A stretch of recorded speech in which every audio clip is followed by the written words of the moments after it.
열왕기상 18장 30절부터 40절까지만 보겠습니다. 열왕기상 18장 30절부터 40절까지입니다.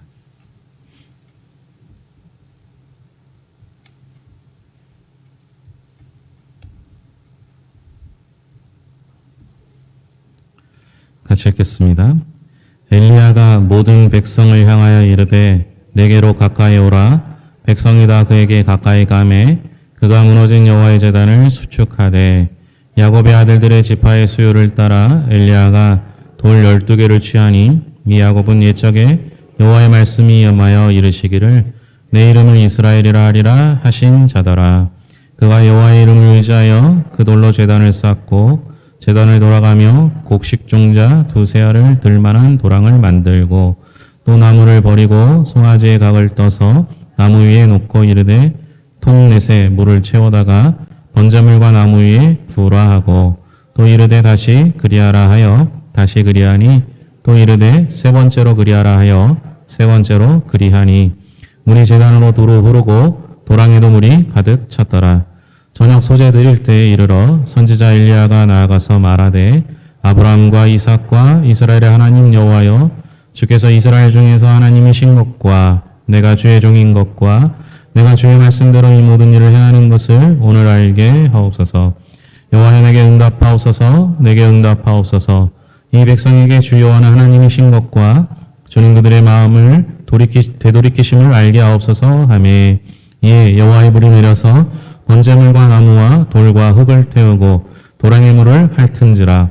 모든 백성이 보고 엎드려 말하되 여호와 그는 하나님이시로다. 여호와 그는 하나님이시로다 하니 엘리야가 그들에게 이르되 바알의 선자를 잡되 그들 중 하나가 도망하지 못하게 하라 하매 곧 잡은지라. 엘리야가 그들을 기손신으로 내려다가 거기서 죽이니라.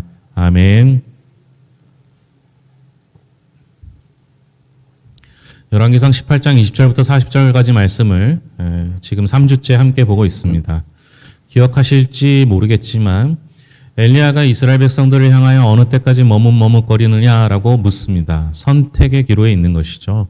우리가 살아가는 동안에 항상 선택의 기로에 있습니다. 여러분들은 무엇을 선택하십니까? 우리가 선택해야 될 것이 있다면 그것은 변치 않는 것, 영원한 것, 진리를 선택해야 합니다. 우리가 살아가는 동안에 선택할 수 있는 영원하고 변치 않고 진리인 것이 무엇이 있겠습니까? 그것은 오직 하나님 한 분밖에 없는 겁니다. 우리의 선택은 항상 하나님이어야만 합니다. 그것이 우리가 당연히 선택해야 할 것임에도 불구하고 이스라엘 백성들은 이 말 앞에서도 주저하며 머뭇머뭇거리고 있었습니다. 엘리야가 생각하기에는 이런 이야기를 하면 적어도 몇십 명쯤은 그 하나님을 선택하여 자신을 도와줄 거라고 기대했을지 모르겠습니다. 그런데 그렇지 않아요.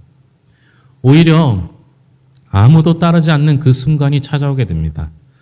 여러분 왜 이렇게 하셨을까요? 하나님께서 850대 1의 싸움보다 기대했던 이스라엘 백성들이 따르지 않는 그 모습을 보고 엘리야는 어떤 심정을 느꼈겠습니까? 그러나 엘리야에게 이 이전에 하나님께서 훈련시키셨던 기간이 있었기에 엘리야는 주저하지 않습니다. 오히려 사람을 의지할 바 아니다라는 생각을 갖게 됩니다. 하나님께서 항상 일하실 때 진리의 사람 한 사람을 통하여 일하십니다. 우리가 가져야 할 것은 진짜가 되는 것입니다. 하나님 앞에 설 때 내가 진짜가 되는 것이죠. 이것이 정말 중요한 일입니다.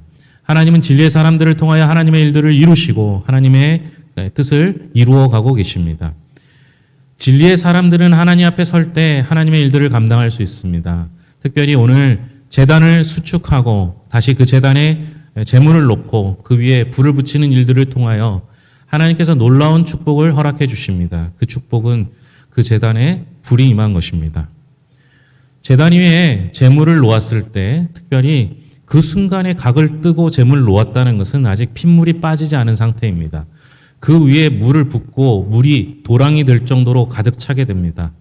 그 도랑 위에도 핏물이 흥건할 수밖에 없는 상황이죠. 여러분, 이 상황이라면 어떻겠습니까? 여러분들이 먹는 음식, 작은 고기에도 피를 빼지 않은 채 음식을 만들게 되면 비린내가 나고 냄새가 나서 먹지 못하는 상황에 이를 때가 있지 않습니까? 그런데 지금은 바로 잡은 그 송아지 제물을 올려놓고 물을 뿌렸기에 이곳에 그대로 두어 있으면 문제가 생깁니다. 그대로 두면 냄새가 나고 악취가 날 수밖에 없습니다. 이런 상황 가운데서 여러분 어떤 일이 벌어져야 합니까?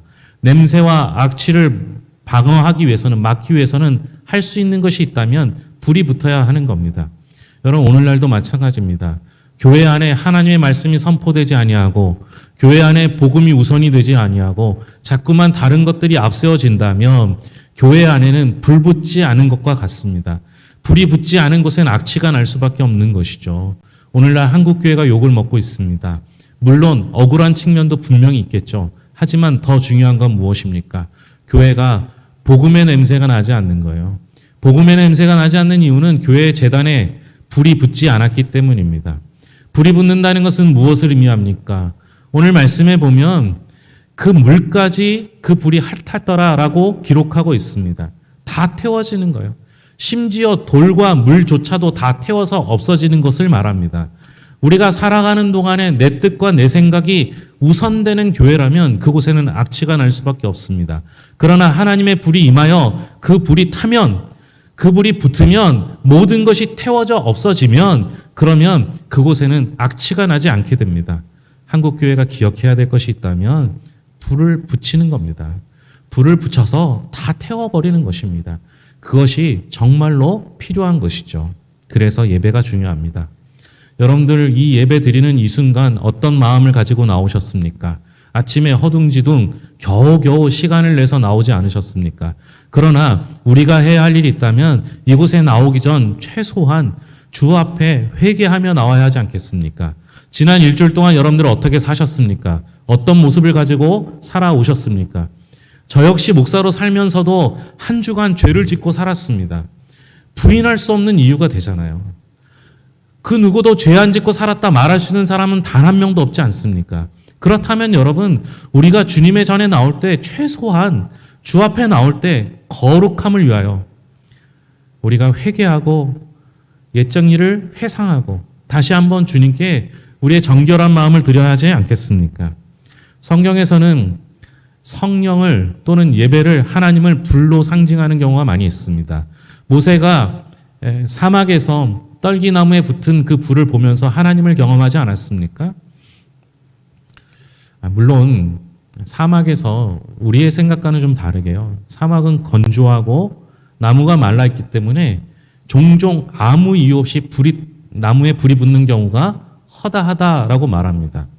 그러니까 모세가 아무 생각 없이 불이 붙었네라고 하면 그곳에서 하나님을 발견할 수 없는 겁니다. 그런데 희한하게 그것을 본 거죠. 여러분, 하나님이 모세를 이끄셔서 그걸 보게 하신 겁니다. 보다 보니까 어때요? 불이 꺼지지 않는 겁니다. 여러분, 우리에게 필요한 건 그냥 타버리는 불이 아니라 불이 꺼지지 않는 그 놀라운 역사가 필요한 겁니다. 우리 교회에 이 제단에 불이 꺼지지 않았으면 좋겠습니다. 말씀에, 기도에 찬양이 불이 꺼지지 않아서 이곳에서 시작된 그 불이 여러분들의 가정과 여러분들이 가는 곳곳에 옮겨 붙기를 소망합니다. 우리가 불이 붙지 않으면 문제가 생기는 게 있는데요. 그건 우상을 섬기게 된다는 겁니다. 지금 아합이 있는 이 나라에는 우상을 섬기는 일이 만연해 있습니다. 그래서 남 따라 우상 숭배하는 경우가 있는 것이죠.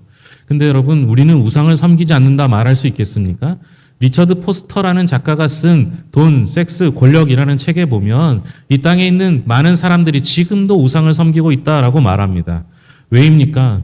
우리가 겉으로 드러나는 것, 보이는 것에 의지하며 삽니다. 우리의 신앙생활도 겉으로 드러나는 것에 자꾸만 마음을 빼앗깁니다. 그렇지 않죠. 진짜 중요한 건 속에 있습니다. 가장 중요한 하나님의 말씀과 하나님의 속죄가 이루어지는 곳은 어디입니까? 성막 안에서도 지성소입니다. 가장 깊이 있는 그곳이죠. 여러분, 우리가 자꾸만 겉으로 드러나는 것, 특히 재물과 건강을 의지하고 있지 않습니까? 여러분, 제가 전에도 말씀드렸지만요. 문제는 경제가 아닙니다. 문제는 하나님의 사람들이 복음에 붙잡히지 못한 게 문제입니다. 문제는 차별금지법이 아닙니다. 그건 복음이 제대로 서면 그건 저절로 사라지게 돼 있는 겁니다. 의미가 없어지는 겁니다. 그런데 오늘날 많은 교회들이, 많은 성도들이 복음에 붙잡히지 못하고 복음에 목숨을 걸지 못하기 때문에 그런 일들이 벌어지는 겁니다. 이스라엘이 실패한 원인은 제단 때문입니다. 무너진 제단 때문이죠. 그것도 야곱이 세웠던 그 제단이 헐어졌던 그 제단을 이제 수축하여 그곳에 제물을 올리게 됩니다. 여러분, 우리는 제단을 다시 쌓아야 합니다. 문제는요, 이 제단이 허물어지는 데는 오랜 시간이 걸리는 겁니다. 하루아침에 무너지지 않아요. 그런데 이게 무서운 게 하루하루예요. 우리에게 중요한 일은요, 더 중요한 일은요, 매일매일 하는 거예요.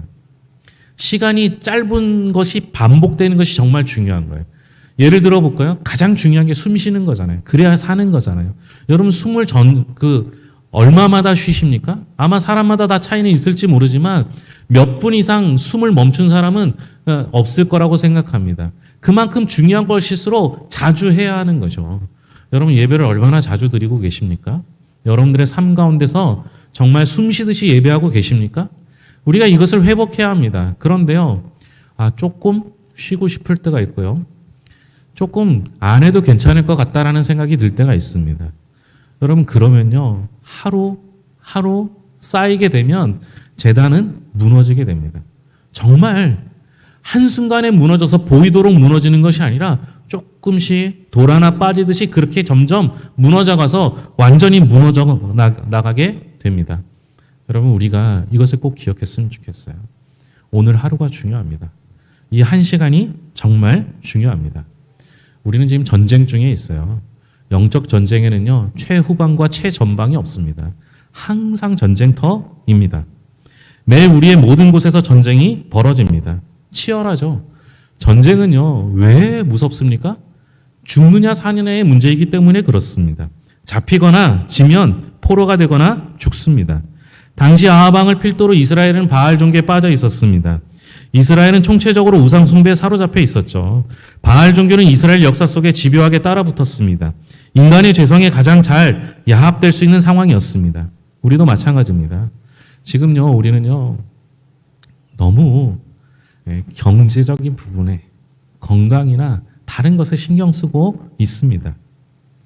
이것을 다 불로 태워서 완전히 사라지게 해야 합니다. 그것 아니면 안 되는 거죠. 강원도 쪽에 큰 불이 난 후에 제가 다른 일정 때문에 통일전망대에 들를 일이 있었습니다. 불이 나고 산불이 나고 1년 정도 지난 후에 갔는데요. 신기한 게 완전히 타서 없어진 것 같고 다 사라진 것 같은데 새싹이 돋아나고 나무가 조금씩 자라는 것을 보았습니다. 제가 물어봤어요. 저거 새로 심은 거냐고. 그렇지 않다고 하더라고요. 뿌리가 깊으니까 그 큰 산불 속에서도 다시 살아나게 됩니다. 근데 여러분, 이건 믿음도 마찬가지고 우상도 마찬가지예요. 우리가 우상의 뿌리를 깊이 받고 있으면요, 복음 듣고 조금 변한 것 같을 때 또 똑같은 행동을 하게 됩니다. 반대로도 마찬가지입니다. 우리가 믿음의 뿌리가 깊이 있으면 아무리 어려운 환난이 온다 할지라도 우리는 다시 그 뿌리로부터 다시 올라오게 되어 있습니다. 뿌리가 깊으면 쉽게 사라지지 않습니다. 여러분, 승리는 숫자에 있지 않아요. 850대 1의 외로운 싸움인 것 같지만 영적 싸움은 우리가 하는 게 아니라 하나님이 하십니다. 따라서 영적 싸움의 승패는 하나님에 의해 결정됩니다. 하나님, 그래서 한 사람을 찾고 계십니다. 하나님은 악한 시대 속에서도 하나님의 편에 서서 싸울 준비가 된 하나님의 전사들을 찾고 계시죠. 그 작은 자가 1000명을 이루겠고 그 약한 자가 강국을 이룰 것이다. 이 이사야의 예언처럼 한 사람이 진리에 사로잡히면 무서운 일이 일어납니다. 하나님 군중의 숫자를 세지 않아요. 머뭇머뭇거리는 사람이 10,000명이든 10,000,000명이든 무슨 도움이 되겠습니까? 하나님은 하나님의 말씀 앞에 사로잡힌 단 한 사람을 찾고 계시는 것이죠. 우리는 가짜 무서워할 필요 없습니다. 거짓된 것, 가짜들의 흥행을 두려워할 필요도 없습니다. 진짜 두려워해야 될 건 뭔지 아십니까? 그건 내가 진짜인지 가짜인지를 찾는 거예요. 남이 진짜든 가짜이든 그건 내게 별로 중요하지 않아요. 하나님 앞에 섰을 때 내가 진짜인가가 훨씬 더 중요하고 두렵습니다. 우리가 850명 앞에서도 두려워하지 않고 목숨을 걸 수 있는 하나님의 사람인가를 깊이 생각해야 할 것입니다. 지금도 사이비 종교에 무너져 무릎을 꿇고 명예와 인기와 이성의 유혹 앞에 맥없이 당하는 사람들이 늘어납니다. 영적 전쟁터에서 깃발을 흔들지 못하고 무기력하게 무너지는 성도들이 얼마나 많습니까? 가득합니다. 제단에 올린 제물의 시체가 썩어서 악취를 풍기고 인간의 수단과 방법으로 별짓을 다 해도 우리가 우리의 몸만 상하고 하나님의 역사는 이루지 않습니다. 이제 우리가 해야 할 일은 우리의 믿음을 증명하는 일입니다. 우리가 정말 하나님 앞에 바로 서는 거예요. 그래서 우리의 말로 하는 게 아니라 우리의 행함으로 하는 거예요. 그 일을 통해 놀라운 역사들이 일어나는데요. 오늘 말씀 39절에 보면 이스라엘 백성들이 그 머뭇머뭇거리던 이스라엘 백성들이 뭐라고 말합니까? 그는 여호와로라. 여호와 그는 하나님이시로다. 우리가 복음 앞에 바로 선 한 사람을 통하여 하나님이 일하시고 제단에 불이 붙고 하나님의 역사가 이루어지면 그들이 머뭇머뭇거리던 그들이 하나님임을 깨닫게 됩니다. 어떻게요? 그 일을 보고 해요. 우리가 말한 걸 듣고가 아니에요. 하나님의 역사가 이루어진 것을 보고입니다. 우리가 믿는 하나님, 하나님이시잖아요. 못할 일 없으시잖아요. 하나님은 반드시 큰 일을 이루시잖아요. 기적과 같은 일들을 우리를 통하여 베푸시잖아요. 그렇게 믿으시죠. 그렇지 않습니까? 저만 그렇게 하나님을 믿습니까? 우리 하나님 반드시 일하십니다. 우리 하나님 반드시 기적을 베풀어 주십니다. 그걸 믿잖아요. 그러면 그 믿음대로 살면 우리의 삶을 통해서 하나님은 보여집니다. 보고 아는 거예요. 안 믿는 사람들이 어떻게 알겠습니까? 아직 예수를 모르는 사람, 아니 알매도 불구하고 머뭇머뭇거리던 그 사람들이 어떻게 하나님을 고백하겠습니까? 보는 거예요. 봐야 하는 거예요. 믿음은 바라는 것들의 실상이고 보지 못하는 것들의 증거라고 했습니다. 어렵죠? 제가 쉬운 말로 바꿔드렸죠. 뭐예요? 믿음은 남들 못 보는 거 보는 거예요. 우리는 하나님이 내 삶에 역사하실 것을 믿어요. 그래서 하나님의 손길을 지금도 보는 거예요. 하나님의 이루실 일들을 지금도 볼 수 있는 거예요. 그래서 믿음 가지고 하나님께서 내게 베푸실 일들을 보면서 우리가 그 일을 나타내면 안 믿는 사람들이 우리를 통해 하나님을 보게 되는 거예요. 그 믿음이 있어야 되잖아요. 그렇게 진짜가 되어 가야 하지 않겠습니까? 우리는요, 우리가 살아가는 현장 속에서 내가 예수님을 믿는 그 믿음의 실력을 가지고 증명해내야 합니다. 우리 교회가 하나님을 드러내는 교회가 되는 건 우리 하나님의 놀라운 능력과 하지 못하실 일 없는, 능치 못하실 일 없는 힘을 믿고 그대로 행할 때 하나님께서 우리 교회를 통하여 일하시잖아요. 그게 보여져야 하잖아요.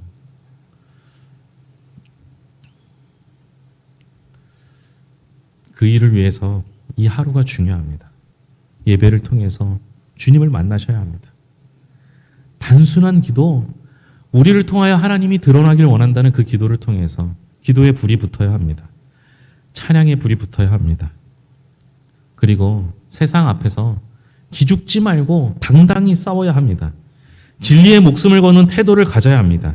세상 눈치 볼 필요 없습니다. 불이 임해야 합니다. 우리가 지나가면 활활 타오르는 가시떨기 나무와 같은 모습이 나타나야 합니다. 성령의 불이 임하고 진리의 불이 임하고 거룩의 불이 임해야 합니다. 우리의 입술에서 여호와 그는 하나님이로다, 여호와 그는 하나님이로다 라는 고백이 터져나와야 합니다. 우리 가슴에서부터 불이 일어나야 합니다.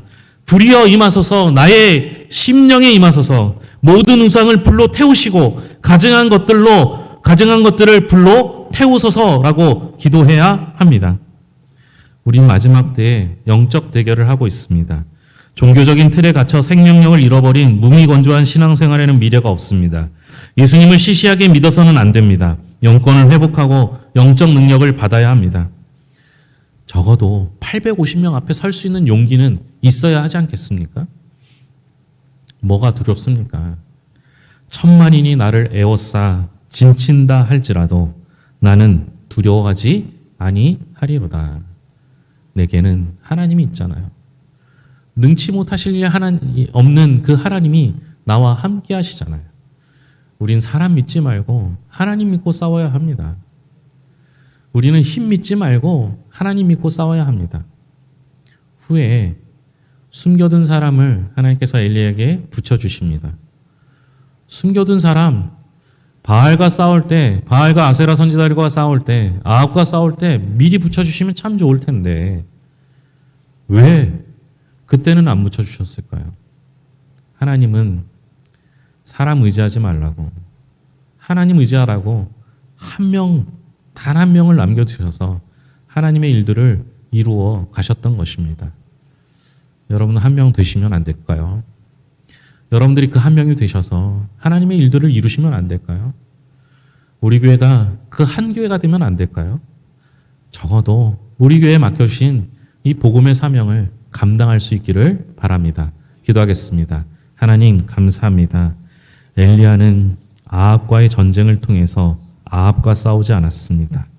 바알과 아세라 선지자들과 싸우지 않았습니다. 하나님만 의지했습니다. 하나님 의지했더니 하나님이 도우셨습니다. 하나님이 붙잡아 주셨습니다. 하나님 함께 해주셔서 하나님의 도우심과 붙잡아심을 통해서 놀라운 능력 가운데 하나님이 이기게 하심을 보게 되었습니다. 하나님 아버지, 우리도 하나님이 싸워 주시옵소서. 우리의 힘은 연약하나 하나님이 대신 싸워 주시면 이길 줄로 믿습니다. 하나님이 함께 하시면 붙잡아 주실 줄로 믿습니다. 우리를 통하여 하나님의 기적을 이루어 주셔서 우리를 통하여 많은 사람들이 보고 하나님을 깨닫게 하여 주시옵소서. 아버지 하나님, 무더운 여름입니다. 지치지 않도록 붙잡아 주시옵고 잘 감당할 힘과 능력을 더하여 주시옵소서. 모든 것을 예수님의 이름으로 기도합니다. 아멘.